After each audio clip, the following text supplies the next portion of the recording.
Michael didn't want his story to be recorded on a recorder. It made him feel uncomfortable, so I chose not to record him, but he didn't mind having his picture. Well, I took his picture, we talked, and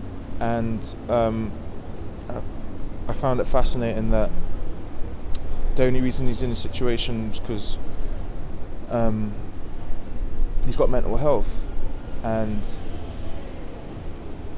the homeless shelters won't take him on as a case because they don't think it's serious enough. That, he literally had a beer next to him because that's how he copes with life. But yeah, the homeless shelter didn't take that seriously. So the main things I remembered from Michael anyway, cut long story short, is that he was fostered just like me, but his perspective was different to mine. His perspective was that his foster carers were just literally, they're not family, they were just in it for the money, and that's all they were there for. As soon as he left the care system, that was it, he was on his own. But luckily his latest carers were pub owners, and as he got more into the story and warmed to me, he told me that he had unforgettable experiences with them. So when he was a teenager, these pub owners, they sent him he got to go to Thailand, he got to go to the US, where else did he say? It sounds like he just flew across the world with them, and he said that he would never have had that experience if he wasn't with them. His biological mum didn't, he tried to get in contact with her and she didn't really want to know. His dad, seems like he was quite close with his dad. He can't really remember much about his dad, but he said when he was 5 years old, his dad said that there's going to be a man that you'll meet when you're older, and he's my best friend, and you'll know when you'll meet him. And yeah, I don't know how many years later, but he made it sound like it was quite recent, and this guy looks like he's in his late 30s, if not 40s, and he said as soon as he walked in to the funeral hall, he asked the guy, like, what's his name, and the guy was like, you must be Michael, right? And he was like, yeah. He's like, yeah, my dad said I was going to meet you just like this. Anyway, the guy touched me, man. I don't even want to talk too much about it. All I know is that I just resonated with him being fostered like me. He didn't want to have his photo taken. He felt embarrassed. He's only been on the street 10 days. Like, he knows he's got a problem with drinking, but that's the only way he can cope, and obviously he needs help. I gave him a bit of change, but I should think it's not enough. But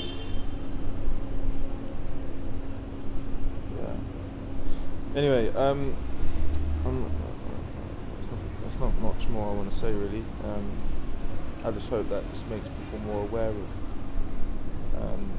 the sort of people that are on the streets, and it's not easy. Like he said that he suffered with depression. We've all felt that. It's just that some of us have got a way of hiding it and coping with it. And at the end of the day,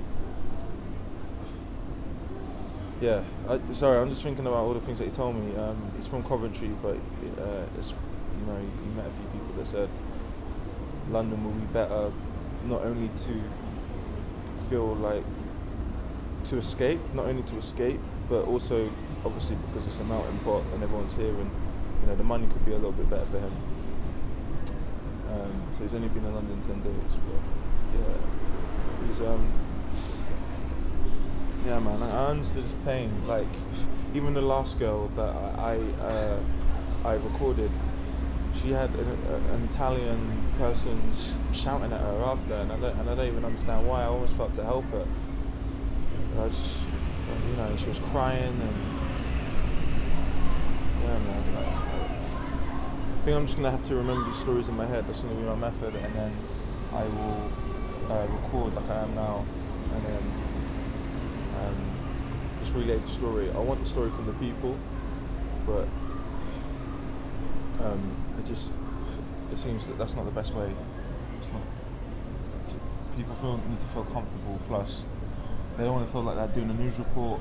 They feel embarrassed. They feel like they don't want to be in the situation. They feel like this is a fleeting situation. So I'm gonna take my photo now, but I don't really want to be remembered in 3D being in a situation, because there's a picture that I want to fulfill that is not of this life. This is just a fleeting moment. So I get it. So yeah, maybe I'm not going to record how I did on the first one, but yeah, this is the way I record, just to respect other people in the best way. So alright, cool. This is Rick. I'm out. This is about 10 to 1 in Shoreditch. And yeah, I'm going to try and get one more story. If I don't, I'm happy with what I got. So it's quite powerful. But yeah, we'll see. Anyway, I'm out. Peace.